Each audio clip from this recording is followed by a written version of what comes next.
दोस्तों, प्रकृति ने हमारे शरीर को 5 तत्वों पृथ्वी, जल, अग्नि, वायु और आकाश से बनाया है। लेकिन कलयुग के इंसान ने इसमें एक छठा तत्व जोड़ दिया है और वह है पैसा। पैसा जो सब कुछ नहीं खरीद सकता, लेकिन बहुत कुछ खरीद सकता है। पैसा वह चीज है जो हमारे जीवन को आसान बना सकता है, लेकिन अगर हम इसे सही तरीके से नहीं समझते तो यह हमें गलत रास्ते पर भी ले जा सकता है। आज की यह कहानी आपको 5 ऐसी दुर्लभ और महत्वपूर्ण बातें बताएगी जो अगर आपने अपने जीवन में उतार ली तो आप कभी गरीब नहीं रहेंगे। ये 5 बातें आपके मन को शांति देंगी, आपकी बुद्धि को तेज करेंगी और आपके जीवन को समृद्धि की ओर ले जाएंगी। यह कहानी एक वृद्ध पक्षी और एक तोते की है जो एक जंगल में एक वृक्ष पर रहते थे। वृद्ध पक्षी ज्ञान का भंडार थी और तोता उसका प्रिय मित्र था। जब भी तोते का मन उदास होता, वह वृद्ध पक्षी से कहता, मुझे कोई ऐसी कहानी सुनाओ जो मेरे मन को शांति दे और मुझे कुछ नया सिखाए, ऐसी कहानी जो दुनिया के लोगों को भी प्रेरित करे। वृद्ध पक्षी मुस्कुराती और कहती, तोता, आज मैं तुम्हें ऐसी कहानी सुनाती हूँ जो गरीबी के अभिशाप को मिटा देगी और लोगों को धनवान बनाएगी। ध्यान से सुनो और इन बातों को अपने जीवन में उतारो। तो दोस्तों, आइए इस कहानी में डूब जाएं और उन 5 अनमोल बातों को जानें जो हमारे जीवन को बदल सकती हैं। जैसा बुद्ध ने कहा था, सच्चा धन वह है जो तुम्हारे मन को शांति दे और तुम्हें आत्मनिर्भर बनाए। इस 10 मिनट की यात्रा में धैर्य रखिए और अपने मन को खुला रखिए, क्योंकि यह कहानी सिर्फ एक कहानी नहीं बल्कि आपके जीवन को समृद्ध बनाने का नक्शा है। कहानी की शुरुआत गरीब महिला और उसका परिवार। प्राचीन काल की बात है। एक छोटे से नगर में एक गरीब महिला रहती थी। उसके 6 बेटे थे और उसका जीवन इतना कठिन था कि 2 वक्त की रोटी भी उसे ठीक से नसीब नहीं होती थी। वह और उसके बेटे भूखे पेट सोने को मजबूर थे। उसने अपने जीवन में कभी अच्छे वस्त्र नहीं पहने, न ही कभी स्वादिष्ट भोजन खाया। वह अपने बेटों के साथ मिलकर एक साहूकार के यहाँ मजदूरी करती थी। साहूकार उसे दिन भर के काम के बदले में केवल 3 पाई जौ देता था। उन 3 पाई जौ से वह घर में भोजन बनाती, लेकिन इतने बड़े परिवार के लिए वह भोजन पर्याप्त नहीं होता था। अधिकतर समय परिवार के लोग भूखे ही रह जाते थे। वह महिला अनपढ़ थी और उसने अपने बेटों को भी पढ़ाने का साधन नहीं जुटा पाई थी, इसीलिए उन्हें कोई अच्छा काम नहीं मिलता था। साहूकार की मजदूरी ही उनकी जीविका का एकमात्र साधन थी। लेकिन साहूकार भी बहुत चालाक था। वह जानता था कि यह अनपढ़ और गरीब परिवार कहीं और काम नहीं पा सकता, इसलिए वह उन्हें कम मेहनताना देकर उनका शोषण करता था। वह उन्हें धमकाता था ताकि वे उसका काम छोड़ न सकें। बुद्ध ने कहा था, इस दुनिया में कमजोर का शोषण करने वाले बहुत हैं। जो अपनी कमजोरी को ताकत में बदल लेता है वही सच्चा बुद्धिमान है। एक दिन की बात है। वह गरीब महिला शाम को अपने चूल्हे में लकड़ी जला रही थी। वह भोजन बनाने की तैयारी कर रही थी। तभी पड़ोस में रहने वाली एक वृद्ध माता उसके पास आई। माता ने कहा, बेटी, तुम हर दिन साहूकार के यहाँ काम करके थक जाती हो, फिर शाम को घर आकर भोजन बनाती हो और सुबह फिर जल्दी काम पर चली जाती हो। क्यों ना तुम अपने एक बेटे का विवाह कर दो। जब बहू घर आएगी तो वह घर संभाल लेगी और तुम्हारा बोझ कम हो जाएगा। वो महिला ने जवाब दिया, माता, मेरे ज्येष्ठ बेटे का विवाह तो हो चुका है, लेकिन उसकी पत्नी अपने मायके में रहती है। ये वृद्ध माता ने पूछा, फिर तुमने अपनी बहू को घर क्यों नहीं बुलाया? ये महिला ने दुखी स्वर में कहा, माता, आप तो हमारी हालत देख रही हैं। हमारे पास न तो बारिश से बचने के लिए छत है, न ही लेटने के लिए चारपाई, न हमारे पास अच्छे वस्त्र हैं, न ही पेट भरने को भोजन। हम अपनी बहू को यहाँ कैसे बुलाएं? वह बेचारी यहाँ कैसे रहेगी? वृद्ध माता ने कहा, बेटी, तुम कितने समय से इस तरह जी रही हो? तुम्हारी बहू को बुलाओ, वह तुम्हारा घर संभालेगी। ये महिला ने बताया कि उसके बेटे के पास सही वस्त्र भी नहीं है जिन्हें पहनकर वह अपनी पत्नी को लाने ससुराल जा सके। तब वृद्ध माता ने कहा, चिंता मत करो, मेरे घर से मेरे बेटे के वस्त्र ले जाओ, अपने बेटे को पहनाओ और उसे अपनी पत्नी को लाने भेजो। वृद्ध माता ने अपने बेटे के वस्त्र लाकर उस गरीब महिला को दे दिए। महिला ने अपने ज्येष्ठ बेटे को बुलाया और कहा, बेटा, इन वस्त्रों को पहनकर अपनी ससुराल जाओ और अपनी पत्नी को घर लाओ। और बेटा उन वस्त्रों को पहनकर अपनी ससुराल गया। वहां ससुराल वालों ने उसका खूब स्वागत किया। 2 दिन बाद वह अपनी पत्नी को लेकर घर की ओर चल पड़ा। लेकिन जब वह अपने गांव के नजदीक पहुंचा तो उसे अपने घर की दयनीय हालत की याद आई। टूटी चारपाई, टपकती छत और खाली रसोई। उसे लगा कि अगर वह अपनी पत्नी को इस हालत में घर ले गया तो उसे शर्मिंदगी उठानी पड़ेगी। उसने सोचा, क्यों ना मैं अपनी पत्नी को वृद्ध माता के घर ठहरा दूं। दीदी उसने अपनी पत्नी को वृद्ध माता के घर छोड़ दिया और खुद अपने घर लौट आया। पत्नी को नहीं पता था कि यह उसका ससुराल नहीं है। वह वृद्ध माता के सुंदर और साफ सुथरे घर को देखकर खुश थी, लेकिन उसे यह चिंता सता रही थी कि उसका पति उसे यहाँ छोड़कर कहाँ चला गया।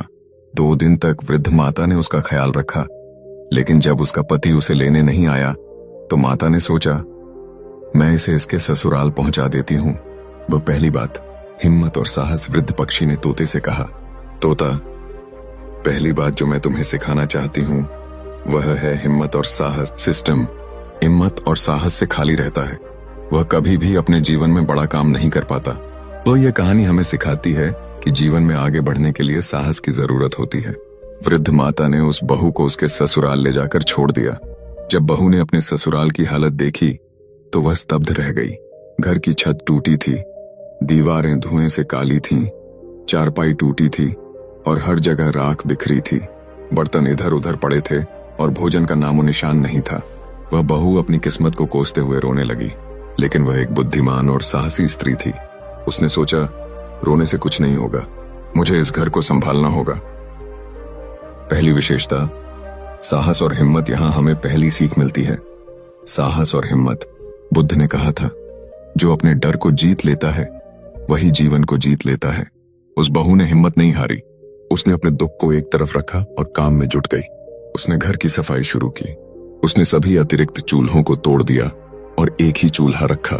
उसने बिस्तर साफ किए, बर्तनों को धोया और दीवारों की पुताई की। धीरे धीरे उसने उस नर्क जैसे घर को स्वर्ग बना दिया। बुद्धिमान लोग मुश्किल हालात में घबराते नहीं, वे अपनी बुद्धि और साहस से स्थिति को अपने अनुकूल बना लेते हैं। एक उदाहरण लें, एक युवक था जो एक छोटे से गांव में रहता था। उसने एक छोटा सा व्यापार शुरू किया और अपनी मेहनत और साहस से वह एक दिन बड़ा व्यापारी बन गया। तो दोस्तों, आज से यह वादा करें कि आप अपने डर का सामना करेंगे, चाहे कितनी भी मुश्किल आए, हिम्मत न हारें। जैसा बुद्ध ने कहा था, साहस वह चाबी है जो हर ताले को खोल देती है। दूसरी विशेषता, बुद्धि से काम लें, जल्दबाजी न करें। वृद्ध पक्षी ने तोते से कहा, दूसरी बात है बुद्धि से काम करना और जल्दबाजी न करना। जो व्यक्ति जल्दबाजी में निर्णय लेता है या घबराता है वह हमेशा पीछे रह जाता है। उस बहू ने अपनी सास को देखा कि वह हर दिन साहूकार के यहाँ मजदूरी करती थी और बदले में केवल 3 पाई जौ मिलता था।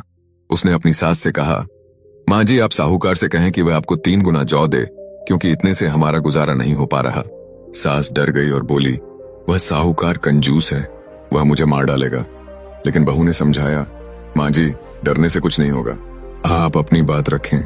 कई बार हम अपने डर के कारण अपने हक से वंचित रह जाते हैं। सास ने हिम्मत जुटाई और साहूकार से 3 गुना जौ मांगा। साहूकार ने बिना कुछ कहे 3 गुना जौ दे दिया। उस दिन परिवार का पेट भर गया। यहाँ हमें दूसरी सीख मिलती है, बुद्धि और धैर्य। बुद्ध ने कहा था, जो अपने मन को शांत रखता है वही सही निर्णय लेता है। एक उदाहरण लें, एक व्यापारी था जो जल्दबाजी में निवेश कर देता था। हर बार उसे नुकसान होता था। एक दिन उसने फैसला किया कि वह हर निवेश से पहले पूरी जांच करेगा। उसने धैर्य और बुद्धि से काम लिया और उसका हर निवेश सफल होने लगा। तो दोस्तों, आज से यह वादा करें कि आप जल्दबाजी में कोई निर्णय नहीं लेंगे। हर बात को अपनी बुद्धि से परखें, धैर्य रखें और सही समय पर सही कदम उठाएं। यह आपकी जिंदगी को समृद्ध बनाएगा। तीसरी विशेषता, प्रयास और बदलाव। वृद्ध पक्षी ने आगे कहा, तीसरी बात है प्रयास करना और समय के साथ बदलना। जो व्यक्ति मेहनत नहीं करता और अपनी सोच को नहीं बदलता वह हमेशा गरीब रहता है। ये कहानी में बहू ने अपनी सास से कहा, माँ जी, हमें साहूकार की गुलामी छोड़नी होगी, हमें अपना धंधा शुरू करना होगा। सास ने कहा, हमारे पास तो कुछ भी नहीं है। लेकिन बहू ने बताया कि उसने रोजाना थोड़ा थोड़ा जौ बचाया था। उसने कहा, इस जौ को बेचकर हम एक छोटी सी दुकान शुरू कर सकते हैं। सास डर रही थी कि साहूकार नाराज हो जाएगा, लेकिन बहू ने उसे समझाया, हम अपनी मर्जी के मालिक हैं। उन्होंने साहूकार का काम छोड़ दिया और जौ बेचकर एक छोटी सी दुकान शुरू की। धीरे धीरे उनकी दुकान चलने लगी और उनकी आर्थिक स्थिति सुधरने लगी। यहाँ हमें तीसरी सीख मिलती है, प्रयास और बदलाव। बुद्ध ने कहा था, जो समय के साथ नहीं बदलता वह पीछे रह जाता है। एक उदाहरण लें, एक युवती थी जो एक छोटे से गांव में सिलाई का काम करती थी। उसने सोचा कि वह अपनी कला को ऑनलाइन बेच सकती है। उसने इंटरनेट सीखा और अपनी सिलाई की डिजाइन्स ऑनलाइन बेचना शुरू किया। आज वह एक सफल उद्यमी है। तो दोस्तों, आज से यह वादा करें कि आप मेहनत करेंगे और समय के साथ अपनी सोच बदलेंगे। अपने लक्ष्यों के लिए प्रयास करें और नई चीजें सीखें। यह आपको गरीबी के दलदल से बाहर निकालेगा। कहानी का विकास। एक नया विचार कहानी में बहू ने अपनी सास से एक और सलाह दी। उसने कहा, माँ जी, जब भी आप दुकान से घर लौटें तो कुछ न कुछ साथ लाएं। अगर कुछ न मिले तो रास्ते में जो भी मिले उसे उठा लाएं। इससे घर में समृद्धि आएगी। सास ने इस सलाह को मान लिया। वह हर दिन कुछ न कुछ लाने लगी। एक दिन उसे रास्ते में एक मरा हुआ सांप मिला। उसने उसे उठा लिया और घर ले आई। बहू ने जब यह देखा तो वह हैरान रह गई। उसने कहा, माँ जी, यह क्या ले आए? वो सास बोली, तुमने ही तो कहा था कि कुछ न कुछ लाऊं। बहू ने हंसकर कहा, कोई बात नहीं, इसे छत पर फेंक दीजिए।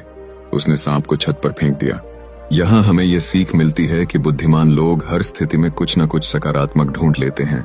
उस बहू ने एक छोटी सी चीज को भी महत्व दिया और उसे सही जगह पर इस्तेमाल किया।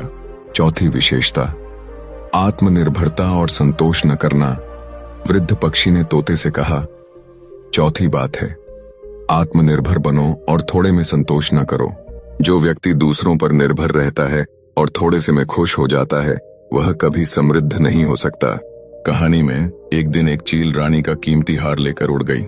वह चील उस हार को लेकर उसी गरीब महिला के घर की छत पर आई। उसने मरे हुए सांप को देखा और हार छोड़कर सांप को उठाकर ले गई। अगले दिन जब बहू कपड़े सुखाने छत पर गई तो उसे वह हार मिल गया। उसने उसे संदूक में छिपा लिया। शहर में यह खबर फैल गई कि रानी का हार चोरी हो गया। राजा ने घोषणा की कि जो हार लाएगा उसे मुंह मांगा इनाम मिलेगा। लेकिन बाद में राजा ने गुस्से में कहा कि अगर हार किसी के घर से मिला तो उसे कठोर सजा दी जाएगी। बहू ने अपनी सास से कहा, माँ जी, आप ज्योतिषी बनकर राजा के पास जाइए। एक पत्थर लें और कहें कि हार महल के पीछे कचरे में है। सास डर गई, लेकिन बहू ने उसे हिम्मत दी। सास ज्योतिषी बनकर राजा के पास गई और बोली, महाराज, आपका हार महल के पीछे कचरे में है। बहू ने पहले ही वह हार महल के पीछे फेंक दिया था। सिपाहियों ने हार ढूंढ लिया और राजा बहुत खुश हुआ। राजा ने सास से कहा, कोई वरदान मांगो। बहू ने सास को सलाह दी, माँ जी, राजा से कहें कि इस दिवाली कोई भी घर में दिया न जलाए, केवल हमारे घर में दिया जलना चाहिए। सास ने ऐसा ही किया। राजा ने गुस्से में मना करने की सोची, लेकिन वचन के कारण उसे मानना पड़ा। उसने पूरे शहर में मुनादी करवा दी कि कोई दिया न जलाए। यहाँ हमें चौथी सीख मिलती है, आत्मनिर्भरता। बहू ने अपनी बुद्धि से न केवल हार की समस्या हल की, बल्कि एक ऐसा अवसर बनाया जो उनके परिवार को समृद्ध कर दे। बुद्ध ने कहा था, जो अपनी ताकत पर भरोसा करता है वही सच्चा धन कमाता है। एक उदाहरण लें। एक युवक था जो दूसरों की मदद पर निर्भर रहता था। एक दिन उसने फैसला किया कि वह आत्मनिर्भर बनेगा। उसने अपनी मेहनत से एक छोटा सा स्टार्टअप शुरू किया और आज वह अपने दम पर एक सफल उद्यमी है। तो दोस्तों, आज से यह वादा करें कि आप आत्मनिर्भर बनेंगे। थोड़े में संतोष न करें, अपने लक्ष्यों को बड़ा करें और अपनी मेहनत पर भरोसा रखें। कहानी का चरम। माता लक्ष्मी की कृपा। दिवाली की रात पूरे शहर में अंधेरा था। केवल उस गरीब महिला के घर में घी का दिया जल रहा था। माता लक्ष्मी रिद्धि और सिद्धि के साथ उस शहर में आईं। उन्होंने देखा कि केवल एक घर में प्रकाश है। माता लक्ष्मी ने कहा, जहां प्रकाश है, प्रेम है और शांति है, वहीं मैं रुकती हूँ। तो वे उस गरीब महिला के घर में प्रवेश कर गईं और अपनी कृपा बरसाई। सुबह जब बहू और उसका परिवार जागा तो उन्होंने देखा कि उनकी झोपड़ी एक भव्य महल में बदल चुकी थी। उनका घर धन दौलत से भर गया था। वे सब खुशी के आंसू रोने लगे। बहू ने अपनी सास से कहा, माँ जी, अब आप राजा के पास जाइए, कहिए कि इस अंधेरे के कारण शहर पर आने वाली विपत्ति टल गई। वे सास राजा के पास गई और बोली, महाराज, इस अंधेरे के कारण शहर पर आने वाली मुसीबत टल गई। तो राजा बहुत खुश हुआ और उसने महिला को ढेर सारा इनाम दिया। इस तरह उस गरीब परिवार की जिंदगी हमेशा के लिए बदल गई। पांचवी विशेषता, स्त्री का सम्मान और घर में शांति। वृद्ध पक्षी ने तोते से कहा, पांचवी और सबसे महत्वपूर्ण बात है स्त्री का सम्मान और घर में शांति। जिस घर में स्त्री का सम्मान नहीं होता, जहां लड़ाई झगड़े होते हैं, जहां क्रोध और अहंकार रहता है, वहां कभी समृद्धि नहीं आती। कहानी में उस बहू ने अपने साहस, बुद्धि और मेहनत से न केवल घर की हालत बदली, बल्कि अपने परिवार को एकजुट किया। उसने अपनी सास और देवरों को प्रेम और सम्मान से बांधा। उसने घर में शांति और प्रेम का माहौल बनाया, जिसके कारण माता लक्ष्मी ने उनके घर पर कृपा बरसाई। बुद्ध ने फैकल्टीज सिस्टम ने कहा था, स्त्री घर की लक्ष्मी होती है, कि उस बहू ने अपनी बुद्धि और प्रेम से घर को स्वर्ग बनाया और माता लक्ष्मी की कृपा प्राप्त की। एक उदाहरण लें, एक परिवार था जहां हमेशा झगड़े होते थे। एक दिन उनकी बहू ने सबको एक साथ बैठाया और प्रेम से बात की। उसने घर में शांति और प्रेम का माहौल बनाया। धीरे धीरे परिवार एकजुट हो गया और उनकी जिंदगी खुशहाल हो गई। तो दोस्तों, आज से यह वादा करें कि आप अपने घर में शांति और प्रेम बनाए रखेंगे। अपनी माता, बहन, पत्नी और बेटी का सम्मान करें। जैसा बुद्ध ने कहा था, प्रेम और करुणा ही सच्चा धन है। असेय समापन और कॉल टू एक्शन। दोस्तों, यह थी वह कहानी जिसमें एक बुद्धिमान बहू ने अपनी हिम्मत, बुद्धि, प्रयास, आत्मनिर्भरता और प्रेम से एक गरीब परिवार को समृद्ध बना दिया। वृद्ध पक्षी ने तोते को जो 5 बातें सिखाईं, हिम्मत और साहस, बुद्धि से काम करना, प्रयास और बदलाव, आत्मनिर्भरता और स्त्री का सम्मान और घर में शांति, ये सभी बातें हमारे जीवन को समृद्ध बना सकती हैं। इन 5 बातों को अपने जीवन में अपनाएं। हर दिन एक नया कदम उठाएं, चाहे वह साहस दिखाना हो, धैर्य रखना हो, मेहनत करना हो, आत्मनिर्भर बनना हो या अपने घर में प्रेम और शांति लाना हो। जैसा बुद्ध ने कहा था, तुम्हारा मन ही तुम्हारा सबसे बड़ा गुरु है। उसे सुनो और सही रास्ता चुनो। बुद्ध इंस्पायर्ड के साथ इस यात्रा का हिस्सा बन